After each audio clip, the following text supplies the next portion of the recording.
breaking news coming in from the United Kingdom, where the football legend and BBC's highest paid presenter, Gary Lineker, says that he will return to his old position. This comes after a flashy row between the BBC and the football presenter. Lineker tweeted that he is expecting to get back to Match of the Day show on Saturday. He also thanked his colleagues back at BBC Sport. Ending his Twitter thread, Lineker said that we remain a country of predominantly tolerant, welcoming and generous people. BBC chief said that they are announcing a review led by an independent expert on its existing social media guidance, with a particular focus on how it applies to freelancers outside news and also current affairs. However, he also added the current guidelines stay in place. On Saturday, BBC was forced to cancel much of its sports coverage as presenters refused to work in order to show solidarity with Lineker. Lineker was suspended from his role after he compared the new UK law for illegal migrants to Nazi-era Germany.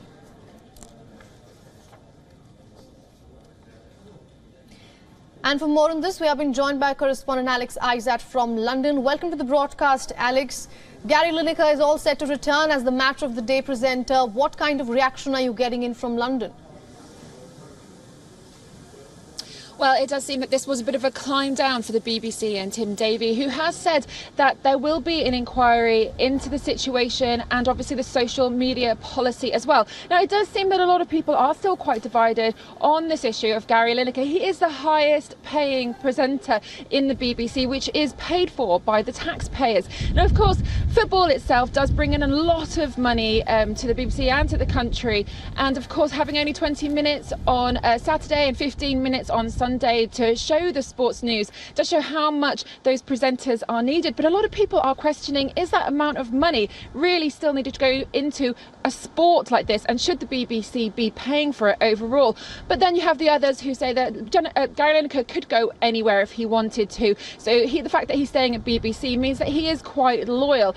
For a number of years, he has also been tweeting out a couple of comments that were quite on the cusp, but this one obviously has pushed him at the forefront, declaring that the government is like 1930s Germany.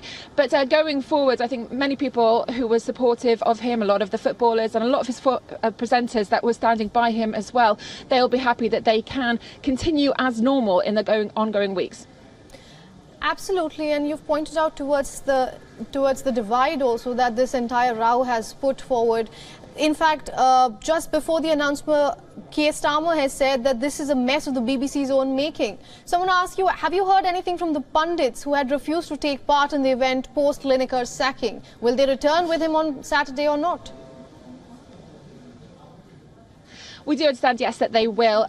John Barnes had been speaking quite a lot yesterday, and he said that he would go back when Gary Lineker does. You're right there, the BBC is publicly funded, and there are a lot of questioning behind the scenes about who actually runs the company completely, because obviously this is a Conservative government, and the fact that the BBC has a position that is basically talking to the government, and now they have said about this tweet against the government. Well, there are a lot of questions. Labour will obviously hold on to that when we see in PMQs, no doubt, on Wednesday. But I do understand that a lot of the pundits that did back Gary Lineker, and also a lot of the footballers who refused to do any other interviews, they will also be back and ready to go when the next Match of the Day comes.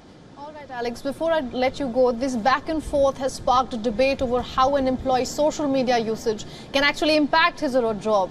We are hearing, as you also pointed out, that BBC has announced an independent review into the guidelines. I want to ask you, what are your expectations from this probe, and how do you compare it with other companies existing in the United Kingdom? Well, a lot of social media for any company suggests that you shouldn't be putting the brand under disrepute. And of course, this is going to be a little bit difficult when it comes to a lot of freelance presenters like Gary Lineker is, although he is paid highly. He is not a news reporter and he's not a news presenter. So his getting into politics shouldn't actually affect his day-to-day job, because he is a sports presenter. However, he has been seeping quite often into the world of politics, especially when it comes to refugees. He's had refugees at his own house. But generally, when it comes to social media policies across the board, a lot of companies have it written in their contracts that you can't do anything to embarrass the brand, and you should always be thinking about you are the face of the brand and you should be loyal to that. And if you need to put outrage into your social media, then maybe use a different profile, and definitely don't suggest that you are working on behalf of any company. All right, it all circles back to who actually owns the BBC, the entire sacking, and now getting him back on the show. We will be closely tracking all those developments. Thank you for all your insights, Alex.